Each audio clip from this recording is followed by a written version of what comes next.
What's up, everybody? Welcome to Podcast Now Plus. I'm Alex, and in this video, I want to talk about Unreal Engine's MetaHuman thing that they put out into the world. Now, I know this is a few days old, but I wanted to kind of throw my hat in just to kind of gush about it and talk about where the industry is going as a whole. So hopefully you guys have seen this. This is obviously Epic, okay, and they do the Unreal Engine. I assume people know that at this point. And this is called MetaHuman, okay? It's a 3D character creator, and it basically just makes making the most realistic people you can humanly imagine in games that much quicker, okay? What would normally take a couple weeks, a couple months even, now takes a couple hours or a couple days at the absolute latest, okay? Which is insane, absolutely insane that they can cram the work of what, again, would take normally much, much longer into a very short amount of time, and really for more details. It's an interesting thing to me because I am a big graphics guy. Like, I like to look at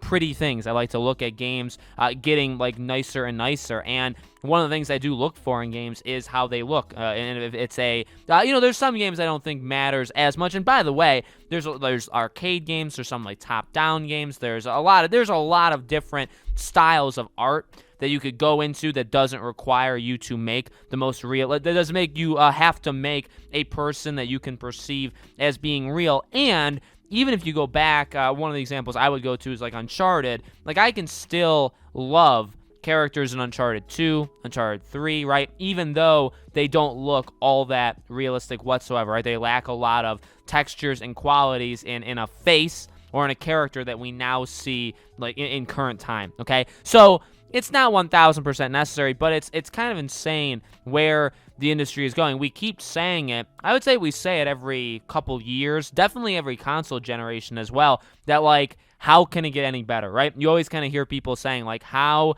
do you push it? How do you continue to push it? It's literally incredible how you can actually do it. Even if you look, I know I'm kind of sticking with PlayStation. You could go with PC games. You can go with Xbox exclusive stuff like that. But like The Last of Us is probably a good example. No matter what you think of The Last of Us Part 2, visually, there's really, how many games can you say does it better? That the commitment to detail, and I guess I'm talking more about just the character look. See, the issue, not really issue, but the thing here is these are literally faces. These are people's expressions. These are people's faces. When I'm talking about The Last of Us Part 2, there's obviously a lot of smaller details that we're also talking about. But even if you look just at faces, I mean, yeah, some of the story elements and things that happen in The Last of Us Part 2 may not have been for everybody, but you do not get the raw emotion and feeling like they're actually, I guess maybe not, because again, sometimes that stuff can be lost in how you tell a story, but like in how they look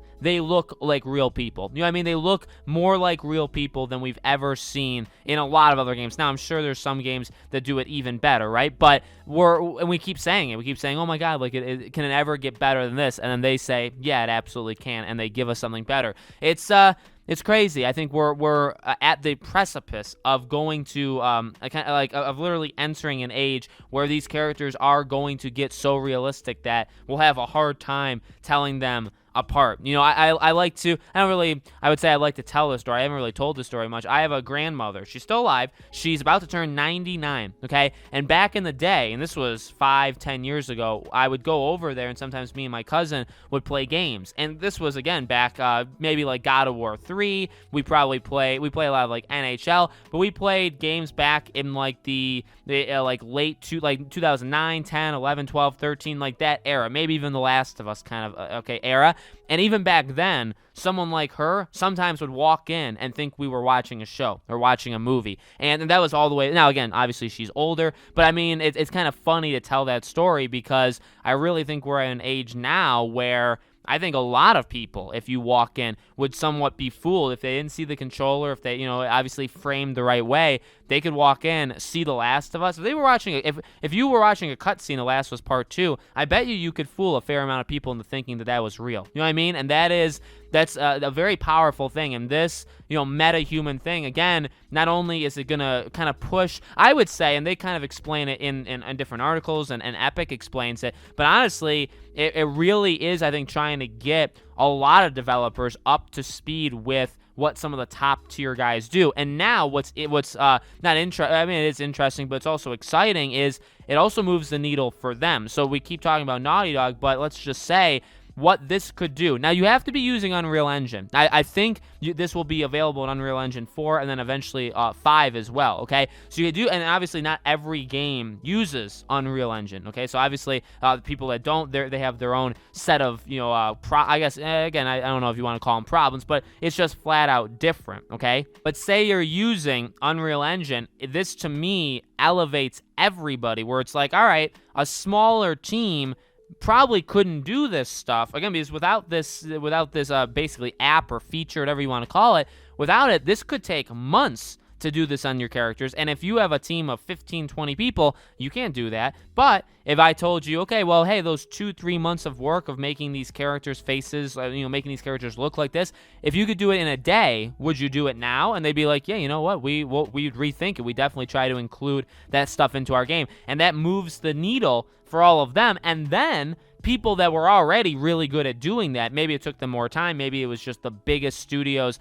that could handle stuff like that, well, now they can look at it and say, holy dear God, we can now do this. This took us months, and we have a really big team. Now it takes us a couple days, and now we can do it even better. Let's really see what this MetaHuman thing can do. Let's see what, again, like what else can we do with the time that we've just gained from it? You know what I mean? So that is, to me, very, very exciting. We're really moving the needle up across the entire board. Obviously, again, you have to be using Unreal Engine, and not everybody does, and that's okay. Obviously, I don't think there should be, by the way, I'm not supporting like everybody use Unreal Engine. I don't think a monopoly is very good really for anything, okay? But still a really interesting thing. So I'm excited for it. I'm excited to see what people can do from it. It just further solidifies where we're going. We're heading towards realism. We have been for a very, very long time, and it's just, every year, every 2 years, every 3 years, again, we keep saying, can it get any better? And it does, and it's going to continue to. So let me know in the comments below, guys. What do you think? How do you think this is going to be used? What kind of games do you think, or what do you think this is really going to do, I guess, for the gaming industry as a whole? Let me know. As always, make sure you guys are subscribed, bell icon turned on, so you know all these videos go up. I do a brand new video on this channel every single day, and so I hope to see you guys for tomorrow's video.